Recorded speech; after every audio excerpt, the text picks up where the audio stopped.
A few actors have received two Oscar nominations. One performance won, the other didn't. Hey, it's Michael, aka Oscar Man, and in this video, I'm going to discuss whether the winning performance or the nominated one was better. They won't be presented in chronological nor alphabetical order. Just to mess with you.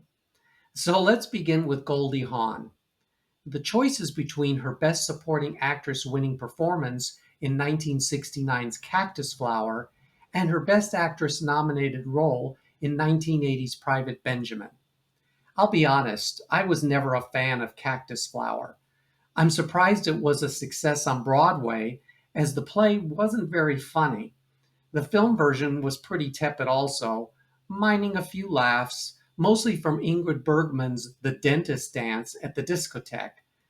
Goldie Hawn was likely cast because she was appearing on the hugely successful television show Laugh-In, though I imagine that Brenda Vaccaro, who received a Tony nomination for the role she originated on Broadway, portrayed Tony quite differently.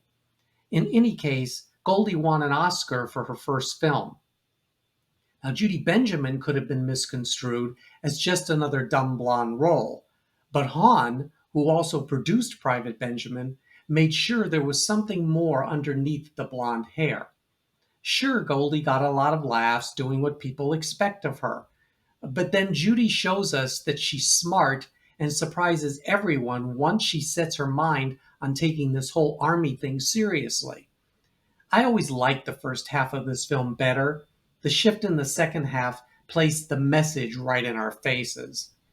Which performance would I choose? The winning one or the nominated one? I'll have to give it to Private Benjamin, simply because it showed how Goldie grew as an actress. The truth be told, she should have been nominated for Butterflies Are Free, one of her best performances. Next up is J.K. Simmons. A true working actor, Simmons toiled in theater, film, and television for more than 30 years. He was the type of actor who audience recognized but couldn't necessarily name. 2014's Whiplash changed all that. Simmons was a force of nature in this film. Simmons' character easily dominated the movie, along with all of the awards that year for Best Supporting Actor, 26 in total if you count the Oscar. So when it came time to cast Being the Ricardos, the long-anticipated film about Lucy and Desi, I raised an eyebrow when Simmons was chosen to play William Frawley. I am the biggest I Love Lucy fan on the planet, and I was going to watch this film with the most critical eye possible. I'll just say it. Simmons was great, which says a lot since the script wasn't.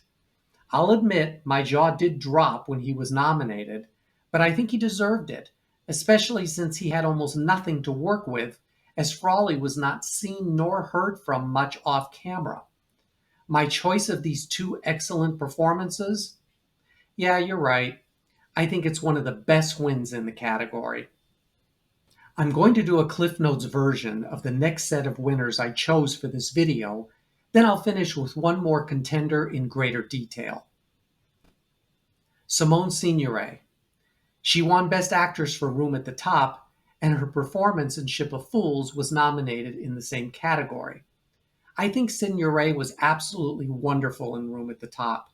Definitely one of the shorter performances to win lead actress, but Signoret glows whenever she's on screen. For me, no choice. Her Oscar winner is my pick. Nominated for Best Actor for his legendary performance in The Grapes of Wrath, Henry Fonda waited until the end of his career, and sadly his life, to win an Oscar for his role in On Golden Pond. The latter film is certainly a sentimental favorite, and I think he deserved his Oscar. His performance seemed effortless, and he was well matched with fellow Oscar winner Katharine Hepburn. But I'm choosing his work in The Grapes of Wrath. Fonda should have won for this performance, so thought that year's winner, James Stewart, who allegedly told his friend as much. The film is a classic, as was Henry Fonda in it. Of her two films which garnered Patricia Neal Oscar attention, the character she portrayed couldn't have been more different. As Alma in HUD, Neal won Best Actress for the shortest performance in that category. In The Subject Was Roses, Neil made a strong comeback following her years of recovery from a series of strokes. Both are strong dramas. In each case, Neil had some pretty great scene partners with which to work. She had nearly 3 times more screen time in The Subject Was Roses, and I've stated before on this channel that I thought she should have won Supporting Actress for HUD. This one is close because Neil is excellent in both films.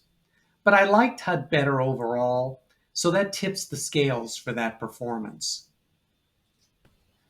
A journeyman actor, not unlike the previously mentioned J.K. Simmons, Karl Malden was a go-to supporting actor, and his 2 nominated performances did not disappoint.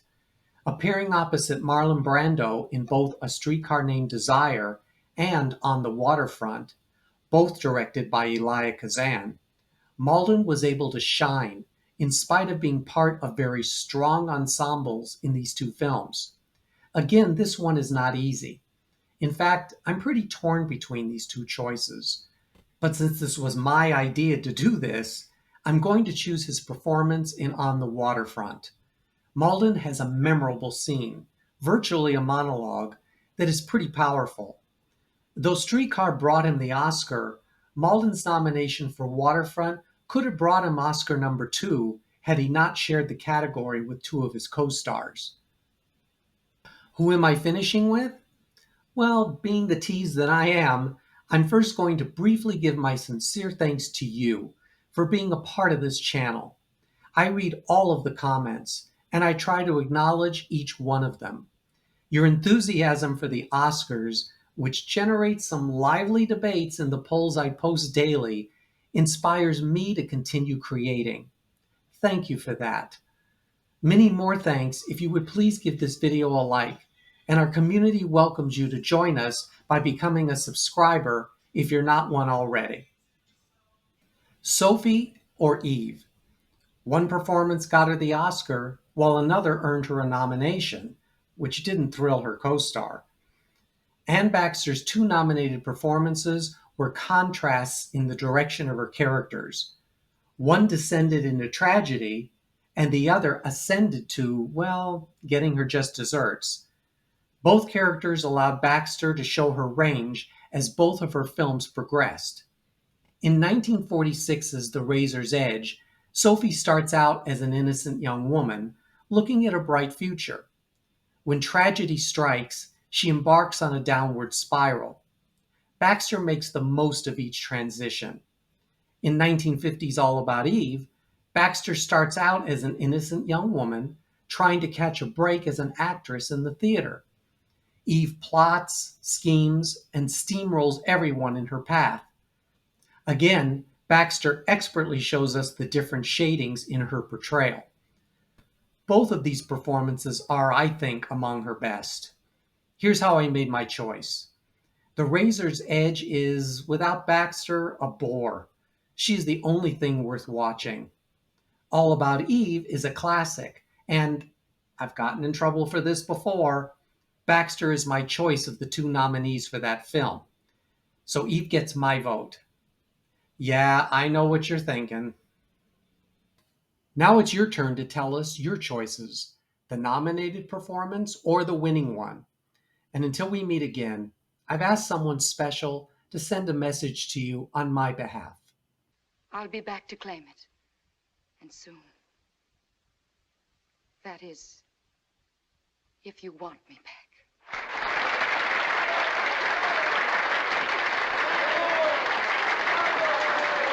Good night to all, a good night.